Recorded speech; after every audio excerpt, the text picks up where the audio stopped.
Hey everyone, Dr. Matt Parker here, and I'm at the Chula Vista Fire Department. I'm currently standing on a roof, hopefully not gonna fall anytime soon, but I'm here today to talk about something I see all the time, back pain. And when it comes to back pain, 80% of adults at some point in their life are gonna have back pain. And you guys being firefighters, EMTs, is something that's gonna happen at some point in your career. And the goal here for this video is to make sure it's not affecting you in the long term, that you have these long, fulfilling career when you get to retire the way you want to, and not be limited by things like back stiffness and being able to get up in the morning or go up on calls. So a little bit of background about me. So again, like I said, I'm Dr. Matt Parker. I own a physical therapy clinic up in Encinitas known as Parker Physio. I'm a best-selling author. I wrote the book called Aging Smarter. And I'm also a podcast host of the podcast called Stay Healthy San Diego. So I'm here for you guys today. We're gonna go over a lot of things of when back pain's a problem and when you should go talk to someone, some things to look out for, and cover some of the basic stuff that we kind of overlook all the time. So things like how to sit a little bit better, how to sleep more comfortably so you can get up on those calls late at night. And I'm also gonna give you some exercises as well. So it's not just for those that may be suffering from back pain, or maybe you're someone listening to this and you don't wanna have any back pain. It's gonna be great information for you. And after this video is over, you'll have the opportunity to work with me one-on-one where we can kind of figure out what exactly is going on with your specific back. And maybe it's not a back, maybe you have a shoulder or neck issues. I see the full gambit.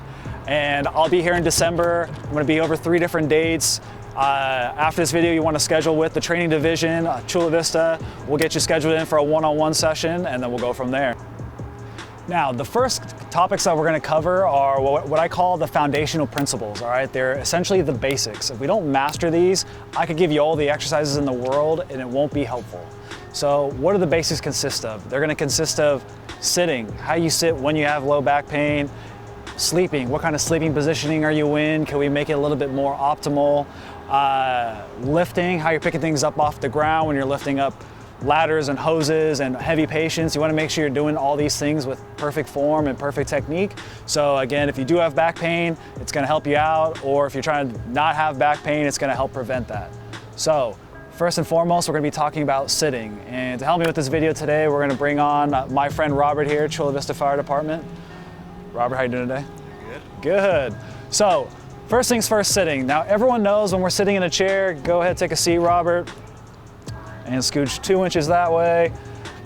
Everyone knows that we're not supposed to slouch, so go ahead, slouch, all right? Everyone knows we don't want to sit with bad posture, that's kind of gross. But what I see more commonly than not is when people do have back pain, they actually sit overcorrected. So what that looks like is perfect, Robert already knows, right? This is overcorrected. What ends up happening is these low back muscles, also known as the paraspinals, are very tight and they actually compress your low back, actually feeding into low back pain. So now we know we're not supposed to slouch and we know we don't want to sit overcorrected. We want to be somewhere in the middle. And what this is known as is called neutral spine or a neutral posture. So how Robert can do this, we're going to pretend like he's sitting in a stool, because many of you may have to sit in a stool at some point. You can find out your neutral spine by doing this.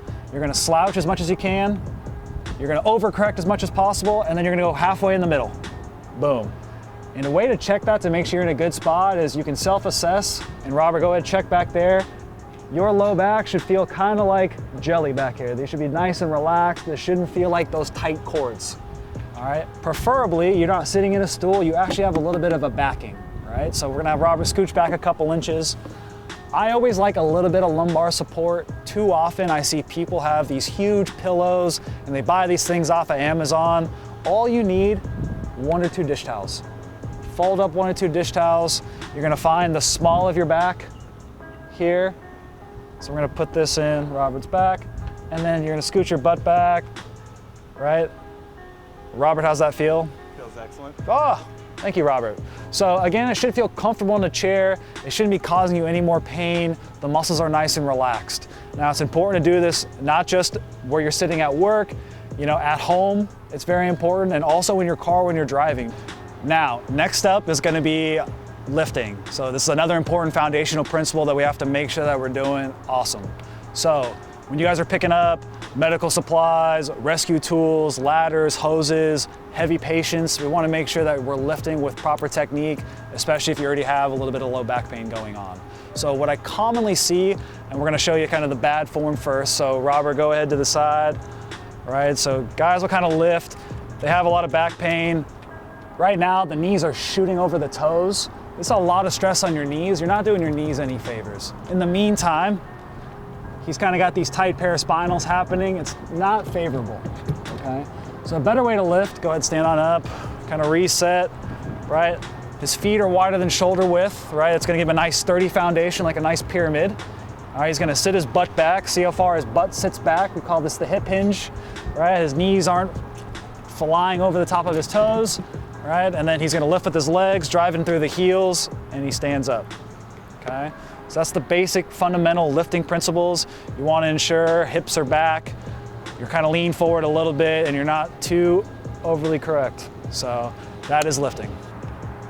Now, the next foundational principle is going to be sleeping. You spend 1/3 of your life sleeping, so let's be as comfortable as humanly possible. So sleeping breaks down into 3 positions. So I always ask, are you a back sleeper, side sleeper, or stomach sleeper?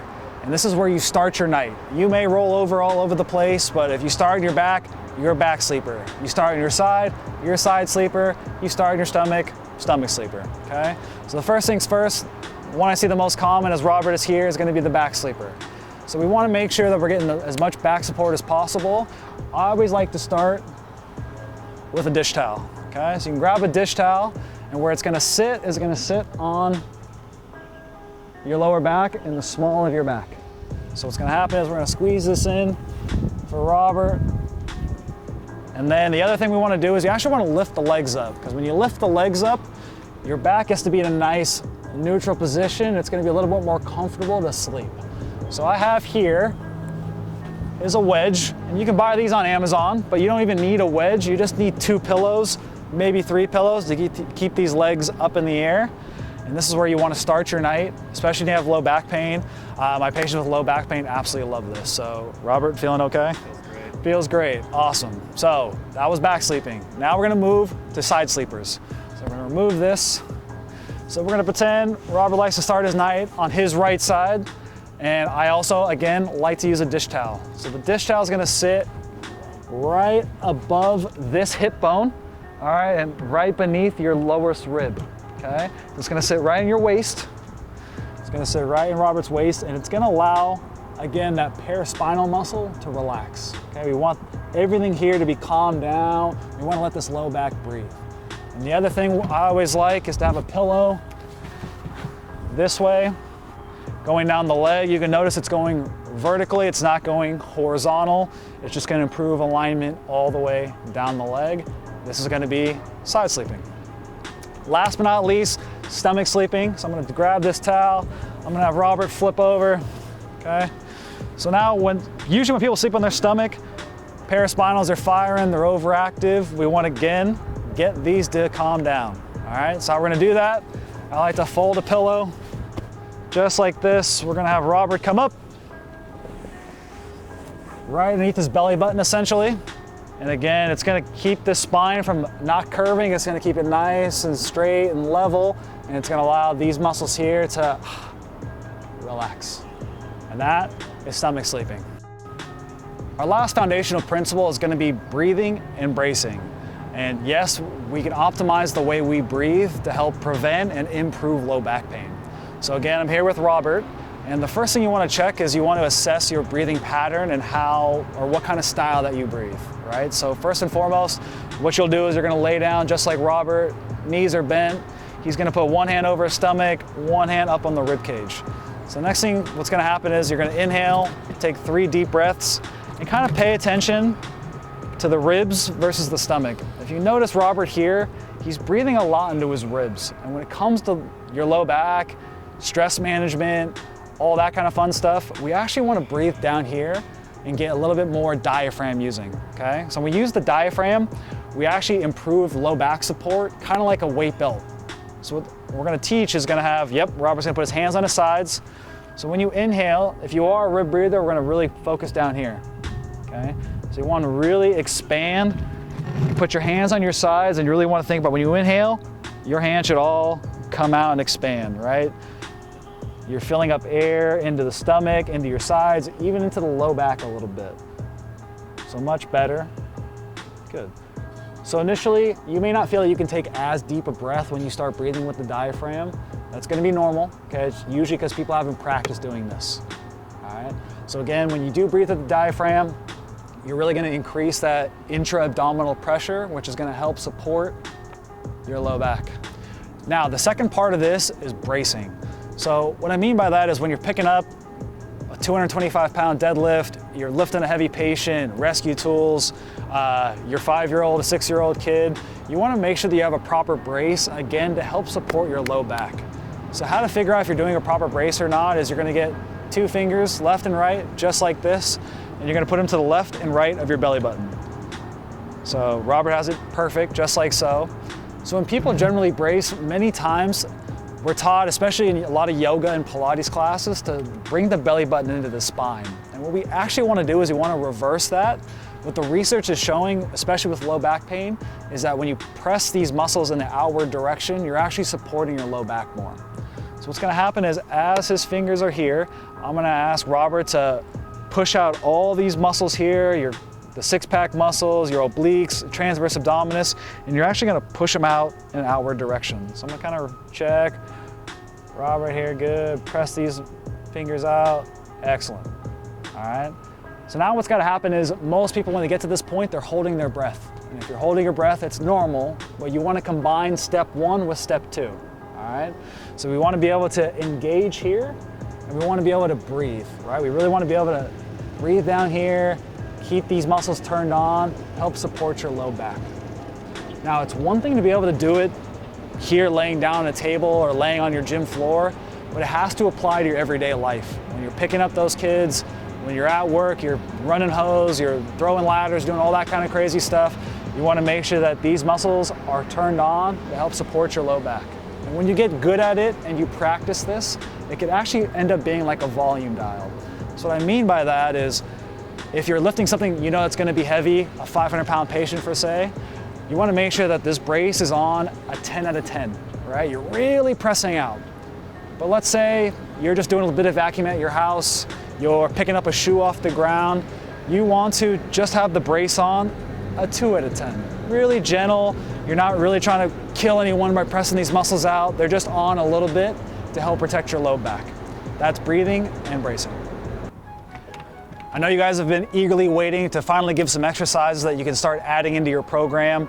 So we're gonna start with the most common things that I think help my low back pain patients the most, and it's gonna be some core work, all right? So the 2 exercises I like more than anything else, number 1 is the bird dog, number 2 is the side plank. So first we're gonna do the bird dog. How we do this is we're gonna have Robert come on his hands and knees. All right, his elbows are locked out, hands are shoulder width, knees also hip width, okay? Everything's nice and flat, and his neck's gonna be in this position here, so the spine nice and straight. So to do a proper bird dog, the most important part is gonna be the brace we just learned. We're gonna turn these muscles on, so we're pressing those muscles outwards, right? We're breathing properly, and we're gonna have this arm, the right arm, go with the left leg as a tandem. So as he straightens out here, good. Left leg comes back, he's engaged here. Everything's nice, slow, and controlled. He's not speed racer, he's not flying through this. Everything is meant with purpose. The other thing I want you to notice is his low back is nice and flat, right? I tell people, pretend like there's a glass of water here, and you don't want to spill the glass of water. All right, make sure these hips aren't rolling all over the place, right? And then you also want to work both sides, so he's done good with the right and the left. So now we're gonna do left arm, right leg. I really enjoy these as a warm-up, especially if you guys love running, you guys love squatting, you like deadlifting. This is a great warm-up to wake up these entire core exercise, or these core muscles here, okay? Next, we're gonna go into the side plank. So Robert's gonna drop down on his elbow, right? His elbow is gonna be right underneath his shoulder. It's not gonna be too flared out this way. It's gonna be tucked right underneath. His hips are up, neck's in a nice position. And then you want to make sure you're not rotated to one side or the other. He's nice and aligned, okay? I like at least 20-second holds here. I would tell you 30 seconds to a minute is more optimal, and then you always want to make sure that you're working both sides. And that's the side plank. Now we're gonna talk about your glutes. So more often than not, I see a lot of firefighters, they do a great job working the core. You know, maybe they've seen the bird dogs or the side planks before, but I can't tell you how important the glutes are. They're essentially the foundation for your house. If your foundation is weak and shaky, the whole house is not very stable, meaning your low back is not all that stable. So what you want to do is you want to be able to actually strengthen the glutes. And by doing that, before we get to the strength, we got to be able to turn them on.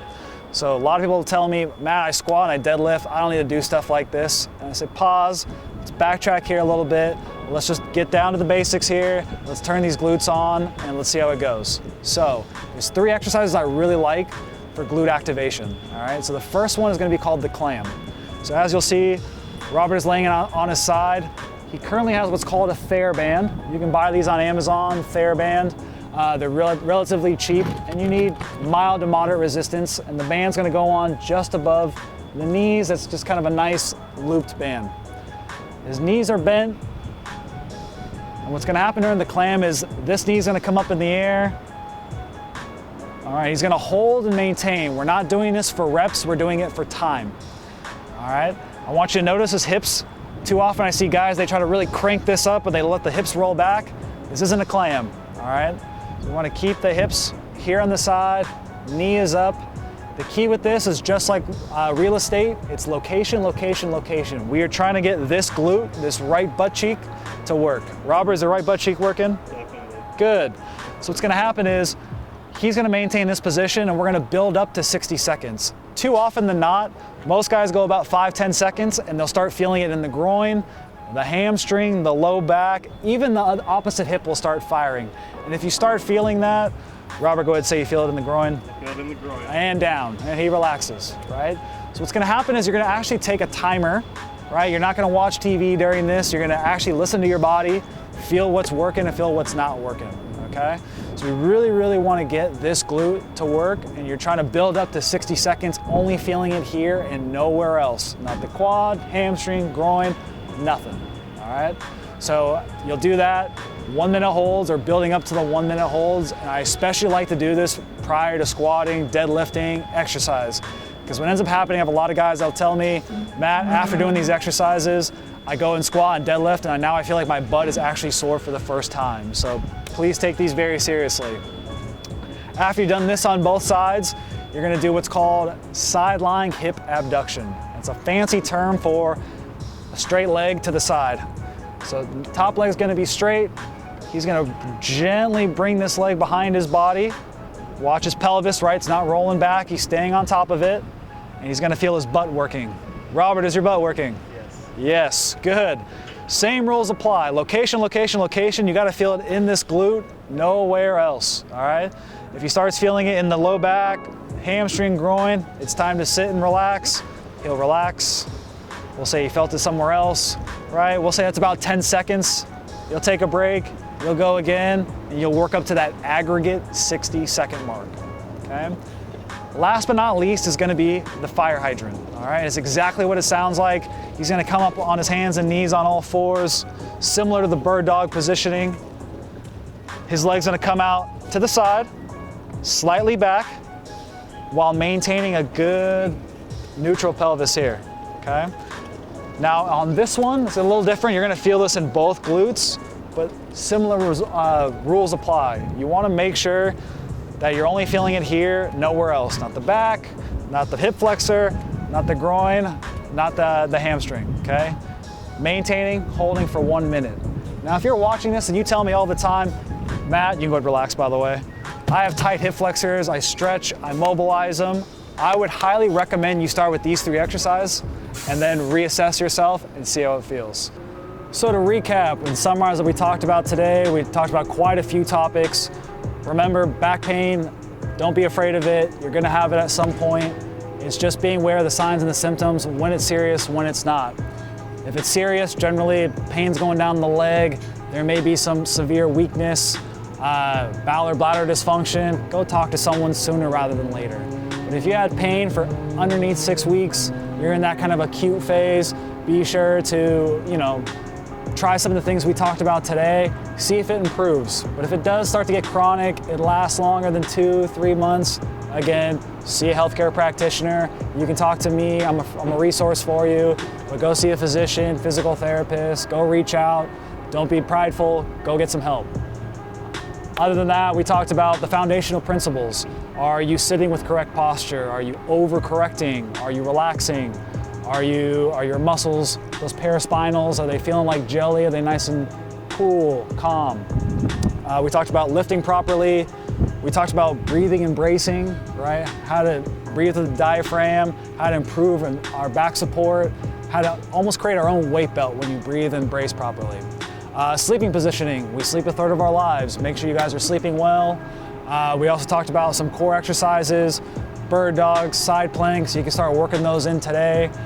You can also try the glute activation stuff. I think is even slightly more important than the core stuff, right? Get your clams going, get a band, do some sideline hip abductions, do some fire hydrants, give it a go. See what works best for you. If you feel like it's still bothering you, you feel like you can't quite figure it out, you can contact me, Dr. Matt Parker. My number is 858-900-3361, or you can email me, Matt, M-A-T, only one T, MAT@parkerphysio.com. Contact information will be below in this video as well. I look forward to meeting you guys in December. You may not have back pain right now. You may be struggling with some shoulder, some neck, some knee stuff. Go ahead, schedule that one-on-one session. We'll get you at least going in the right direction, and can't wait to see you guys in December. Take care.